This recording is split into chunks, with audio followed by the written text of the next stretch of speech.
You know this is going to be a serious conversation when I take off my glasses, because it means I'm not paying attention to my notes, but I am totally in focus and present with the person in front of me today, and that is the wonderful Mark Arnold.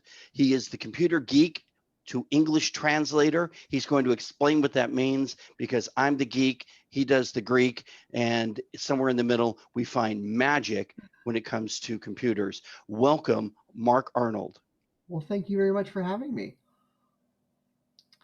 So, yes, I am Mark Arnold, and I am the computer geek to English translator, and I specialize in computer and other technology services for seniors. So, what I mean by that is when I talk to you about a computer, it's going to be in a language that you're actually going to understand. My claim to fame, I've been doing computers for 20 years.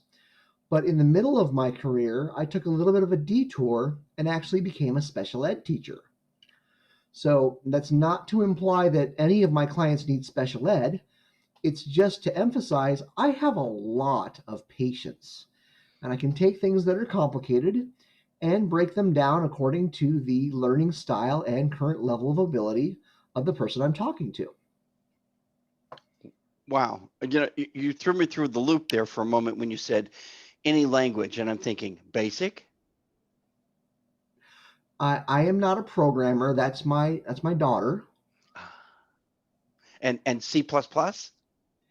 I know a little, but Were you again, say, yeah, I'm yeah. not a programmer. HTML? Yeah, yeah, familiar with hypertext markup language. If you wanted to know what the acronym stands for, Oh, yeah, look at you. Well, we've probably already lost the audience. So let's right. So let me just I don't use a lot of jargon. I try very hard to just explain things. This is what you need to know about it to make it work. you know, I have this friend who used to be what we refer to as the go-between. Sometimes Mhm. when you have two cables and they have different, one's a USB and one's an HDMI, and they don't meet, and the connector in the middle makes them, communicate together. And I sometimes view you as that point of connection where somebody says, I've got this computer problem or I have this need, and then everybody else is talking over here with all the jargon, and you come in and say, let's discuss and let's see how we can help you. Am I on the right track? Yeah, that you're right there. Okay, good. But who are you helping? I know you said seniors, but is there like a niche within? Well, wait, hold on. Let me back up. Seniors. I'm See, 60. Does that make me a senior? well, you know, my ideal market has been the senior industry, seniors in general, because I find that I'm uniquely suited to help that population.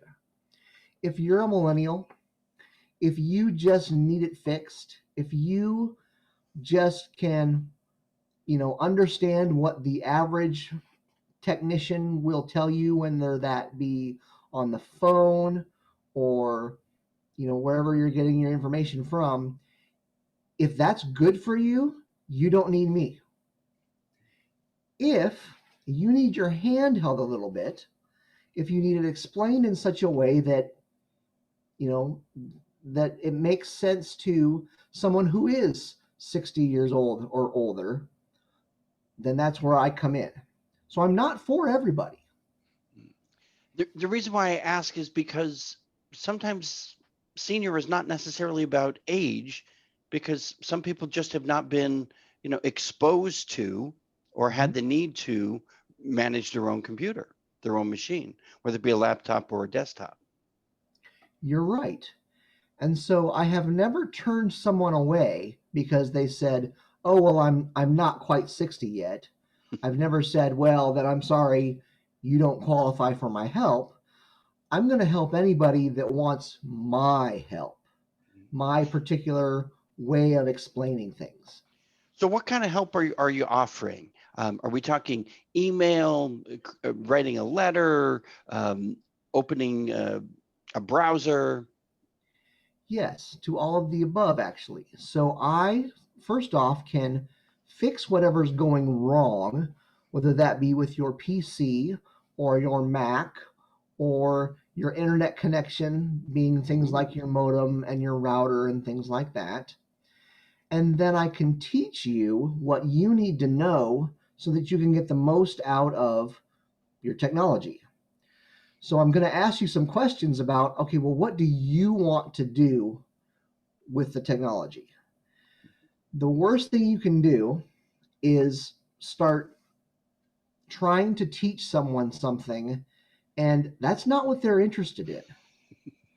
So, and the perfect example of this is the well meaning grandchild who says, Grandma, look, you can do this, and look, you can do this, and look, you can do this. And not only is it too fast, it's not beneficial to what they want to do. More beneficial is, okay, you've got this computer. You're not going to, well, this is a stereotype, but you're probably not going to want to play games on Steam. It's just not where you're at. So I'll ask you, well, what do you want to do with it? Okay, I want to be able to check my email and do a Google search, and that's really about it. Okay, and if we're having that conversation before you're buying a computer, I might suggest, well, maybe a computer isn't the way to go. Maybe an iPad makes more sense. So you can take it with you in bed, read like it was a Kindle, or you can sit on the couch and, it's a lot more portable. Take it with you wherever you go. So there's things like that. It's always a matter of what do you, as my client, want to do with your technology. I also do technologies like home automation. Ooh. So, being able to say, Alexa, make a list for me. Alexa, What should I name? and there you go. I was waiting for it. I knew she was going to respond. I've got her right here. So let me just turn that off real What quick. should I name the list? There you What go. would you- So obviously I have that in my house, all around my house, What would you like to call it? and she's still trying to go Yeah, because just go ahead and say no, thank you. Alexa, cancel. And now I'll turn the mic off so that she can't hear me anymore. But, in my house, my son sits down on the couch and he says, Alexa, turn on the TV. The TV turns on. Wow. Alexa, play whatever particular show he's looking for on Netflix. And up it comes. Okay, so why would a senior want to do that? Well, if they're not mobile. One of the things that is that those little remote controls They can't that see them, they're too small. that's hard for anybody sometimes, but when you've got arthritis and you're having a hard time seeing things, that's not really doable sometimes. So being able to just talk to your technology and say, turn on the TV. Great. I'm not hunting for the remote control. I'm not fumbling with it. Things like that. That's really powerful. So it's not just about something being broke, but it is Right. about It's not just learning something that's as broken. well. It's connecting it all together and showing you how to get the most out of it. Mhm. That's pretty powerful. So, COVID, it's Mhm. the white elephant in the room, right? Mhm. Are you doing these things remote, or are you still actually visiting with your people? For most people, I'm actually still going to the home. And I've got on these cards that I send out to my clients a picture of me Ah. in my mask with Hmm. my wipes and my hand sanitizer. And I'm very, very careful and very cognizant of, surfaces and, keeping as much distance as we can. I do ask that my clients wear a mask as well. Um, and so, sometimes people ask me, well, can't you just remote control my computer? Hmm. Well, there's a couple of considerations there. Number one is if you can't connect to the internet, I can't connect to you, and no one, neither can anyone else. The other We, thing, we we always laugh when we call Cox and they say, "Send us an email." It's like, I'm calling because I right, can't send email. exactly. And I also always tell my clients, I'd be happy to remote control your computer, but not on the first date. Ooh. And they say, wait, what? I say, well, just like you shouldn't let someone who you don't know remote control your computer, I shouldn't get on the computer of someone who I don't have a relationship with because we both don't know what we're getting ourselves into. Mhm. Does that make sense? Makes a lot of sense. It's so Yeah. smart. So, but after I've established a relationship with a client, they trust me, I trust them. They've got something that, yes, this can be fixed remotely. What I like to do is actually over Zoom, if at all possible, connect and then have that person share their screen. And because Zoom has some advanced technology in it, I can actually ask permission to remote control the computer at the same time. So here we are, we're having a two-way conversation. We can see each other. The client is able to see exactly where I'm going, and I'm able to click and say, okay, I'm going here, and now I'm doing this, and now I'm doing that. And it's great. It sounds wonderful. But you mentioned first date, which is a great analogy. But is it an ongoing relationship or is it typically you're going to help somebody and thank you very much? I would like it to be an ongoing relationship. I'm not looking for single transactions. I want to be their computer guy for life. And so I'm always going to tell them what they really need to hear, even if that means I'm turning their business away. So if somebody calls me up and they're describing their computer and it makes more sense for them to go get a new computer than for me or anybody else to come fix it, I will tell them that. And I don't then turn around and try to sell them a computer. I don't sell anything. I just would say, here's where you can go to Costco, Best Buy, Office Max, wherever you're getting reward points. This is what to look for, or even just send them a link. Here's this is what I recommend. I like that. So you're not selling any hardware, but No. what you are selling is priceless. Well, thank you. Well, you're welcome. Um, I know so many people that are just lost because they can't do what so many of us take for granted, whether it's getting on a Zoom call or, getting the proper updates for Windows. I mean, the list just goes on, including the things that I'm assuming we would take for granted because we use machines regularly, but the security stuff. Mm-hmm. Do you make some recommendations in regards to security software? Well, Notice I I bit my always tongue. tell, It's all red. I didn't want you to see which ones I'm using. I always tell people that yes, you need to have a virus protection, even though sometimes Microsoft will tell you, oh, you've got Windows Defender, that's all you need. Well, I tell people they should have something else as well. Mhm. And if they already have a relationship with Norton or McAfee, stick with what you know, stick with what you got, because they really are just about all the same. And if a virus shows up and one company knows about it and how to fix it, they share with each other. Ah.